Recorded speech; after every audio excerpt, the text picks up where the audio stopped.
channel.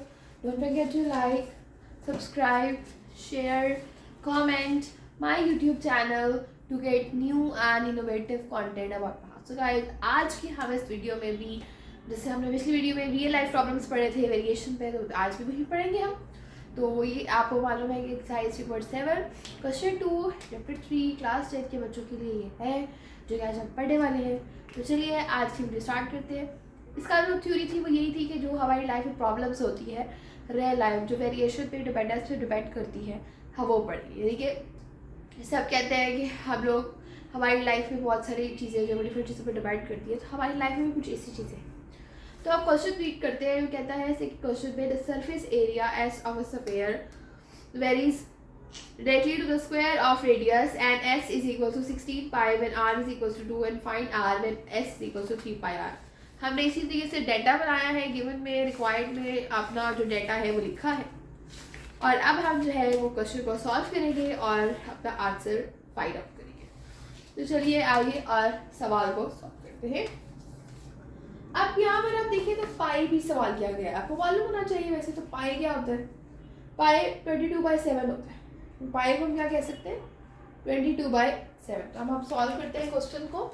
सबसे पहले तो इसमें भी अगर हम इस क्वेश्चन की प्रॉब्लम को समझना चाहते हैं तो वैसे मैंने रीड भी किया है, मैं आपको दोबारा इसका थोड़ा सा इंट्रोमेशन दे देती हूँ कि इस प्रॉब्लम में भी वो यही बात कर रहा है। एक स्फीयर है और उसका सरफेस एरिया, जैसे हमने लास्ट क्वेश्चन में, आप मेरी लास्ट वीडियो मेरे चैनल पर जाएँ और ज़रूर देखें। इसमें भी एक स्फीयर है, स्फीयर को हम गोल कहते हैं।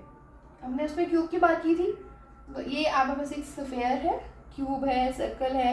स्फीयर को भी हम सर्कल बोलते हैं। तो हमने इसका सरफेस एरिया हमने एस फाइंड करना और इसका एक रेडियस होगा। जाहिर बात है रेडियस ये होता है, ठीक है।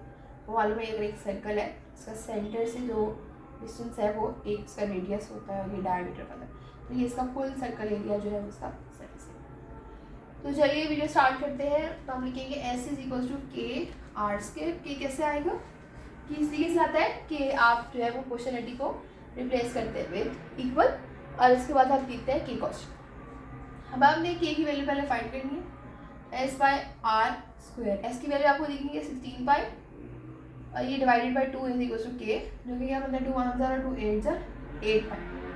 आप उसको ऐसे भी लिख सकते हैं, लेकिन अगर आप आंसर देखें पीछे बुक में तो उसमें भी उन्होंने पाई को लिखा हुआ, तो हम पाई लिखेंगे।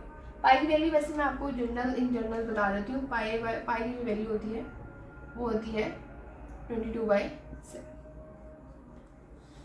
ओके, अब हम आगे चलते हैं जिसमें वो हमें कहता है आर की वैल्यू फाइंड करनी है आपने।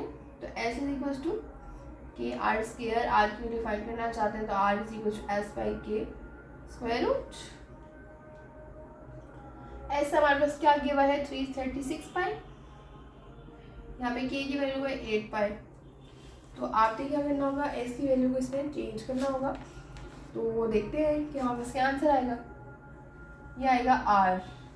तो पाई और पाई कैंसिल हो जाएगा और आप देखिए 36 का 8 पे डिवाइड होते नहीं होता। तो आप क्या कर सकते हैं, क्योंकि आपको मालूम है 8 4 30 जो होता है वो क्या होता है 32 होता है और 8 होता है। आपको मालूम होना चाहिए कि 4 8 क्या होगा, 4 9 क्या होगा। इसके लिए एक्चुअली मैथ्स आपके लिए अच्छी होनी चाहिए, क्योंकि आप मैट्रिक में जाते हैं तो आपके लिए आपकी मैथ्स बहुत अच्छी होनी चाहिए। आपको मालूम है कि 36 8 के डबल में नहीं आएगा। तो आप क्या करेंगे, आप उसका लोएस्ट देखते हैं। सपोज अगर आप 2 4 2 1 एंड 2 8 16 और 2 2 एंड 2 9 तो 9/2 होता है। आप उसको कैसे लिख सकते हैं, स्क्वायर रूट 3/2। ये आपका रेडियस आएगा इसलिए, ठीक है। और इसको इसी तरीके से आप सॉल्व करेंगे। एस की वैल्यू आपको एक बार थी तो यही आपका आंसर होगा जो कि रेडियस होगा।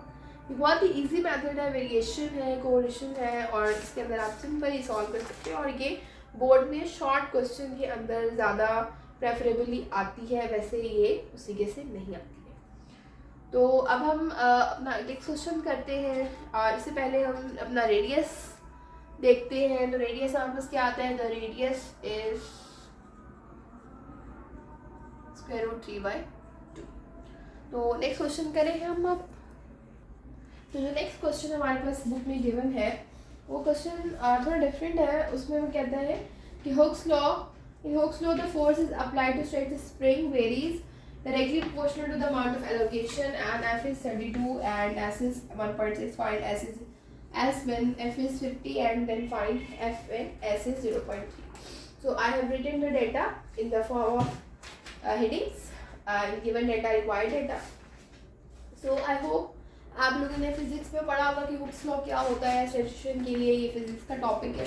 हमने इसको ज़्यादा समझने की इसमें ज़रूरत नहीं है ये, क्योंकि आपको कोई भी चीज़ आपको दे दी जाएगी तो वो आप सोचते कि आपने सिर्फ वेरिएशन का यूज़ करना है इसमें. आपने किसी भी, मैं आपको एक और बताना चाहती थी बात कि किसी भी लाइफ प्रॉब्लम के बारे में आप डिस्कस करेंगे ना, तो आपने उसकी रियलिटी में, उसकी डेफिनेशन में, उसकी चीज़ों में नहीं जाना. आपने जिसको रिलेशन लिखना है और वेरिएशन पे जाना, क्योंकि हमारा जो मेन फोकस है वो वेरिएशन है. हमारी जो प्रॉब्लम्स अगर आप देखें हर क्वेश्चन में डिफरेंट चीज़ की, मटीरियल की, थ्योरी की बात हो रही है, तो हमारा फोकस वेरिएशन पे होना चाहिए. तो आप सॉल्व करते हैं, इसको लिखेंगे F प्रोपोर्शनल S है तो लिख सकते हैं F is equal to K S. Proportionality जो है इसका साइन आ जाएगा इक्वल, और इसके जगह पे हम क्या लगाएंगे K. तो अब हम लिखेंगे K is equal to F by S, divide हो जाएगा. F यहाँ पे क्या दिया गया है 32, S क्या है 1.6. अगेन मैं आपके साथ एक ट्रिक देखना चाहती हूँ. तो मैं, अगर आपके पास कभी कैलकुलेटर ना हो या कोई भी इशू हो तो आप थ्योरी निकाल कर सकते हो, क्योंकि आगे आप जो अपने जो A-ग्रेड देना चाहते हैं या जो भी आगे मैथ्स की स्पेशलाइजेशन के लिए आप टेस्ट वगैरह देते हैं तो उसमें मैथ्स का क्वेश्चन होगा. तो आपकी थोड़ी सी प्रैक्टिस होनी चाहिए कि आप मेंटली तौर पर भी अगर प्रैक्टिस वहाँ पे कैलकुलेटर अलाउड नहीं होते तो आप कर सकते हैं. तो 32 आप कैसे लिख सकते हैं, तो लिख सकती है 16/10 पॉइंट की जगह. ठीक है, तो 32 यहाँ पर क्या आ जाएगा 10, यहाँ पर आ जाएगा 16. तो उस तरीके से जब आप करेंगे तो आएगा 2 5 और 2 8 2 5 इंटू 8 और यहाँ पे भी हम उसको सॉल्व करते हैं. बाकी हमारे पास 32 है और 8 है, 16 आ जाएगा, 25 आ जाएगा, और 25 को जब आप 5 से डिवाइड करते हैं ये आपको एक पॉइंट आंसर देता है, पॉइंट्स में आंसर. तो 5 5 25 आ जाएगा, 6 आ जाएगा, 5 1 5 1 10 आ जाएगा, पॉइंट के साथ तो ये आ जाएगा 5. तो वैल्यू ऑफ क्या मेरे पास आती है 51.2 की 51.2.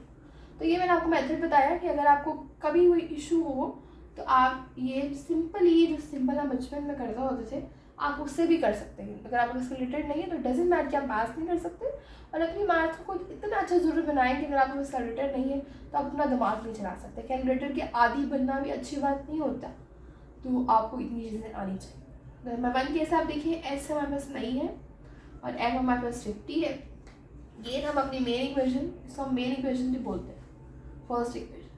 F is equal to K S use करेंगे, एस फाइंड करना है तो एफ ओवर के आ जाएगा यहाँ पे, और एफ कितना गिवन है 50, और ये कितना था हमारे पास 51.2. इस तरह से आपको कैलकुलेटर में सॉल्व करना. वही जो या फिर जो मेथड मैंने आपको भी नया मेथड बताया है, वो नया मेथड तो नहीं है, पहले आप लोग कैलकुलेटर नहीं यूज़ करते थे, बोर्ड में से अलाउड होगा, लेकिन फर्दरली आपको होना चाहिए. तो एस की वैल्यू यहाँ पे आती है 2.5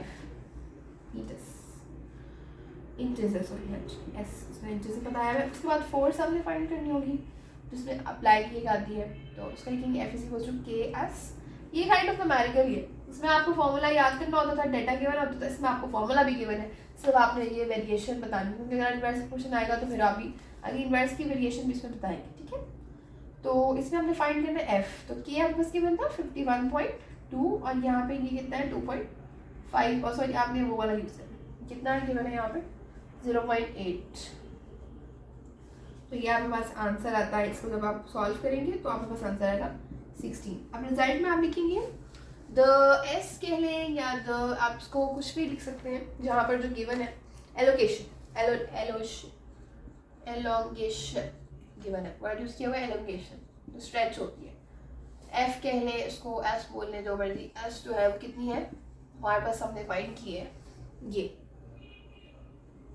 2.5, और साथ में इसका यूनिट ज़रूर लिखें, क्योंकि ये यूनिट जो होते हैं ना इसके मार्क्स होते हैं. और दूसरा यहाँ पर फोर्स थी, उसका आपके पास कितना है 16, तो एल भी उन्होंने मतलब. तो जितनी भी चीज़ें हैं उनकी यूनिट्स भी लिखा करें.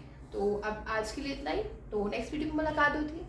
और अपने मेरे चैनल को सब्सक्राइब करना मत भूलिए, हर नई मेरी वीडियो मिले और आप आज सीख सकें.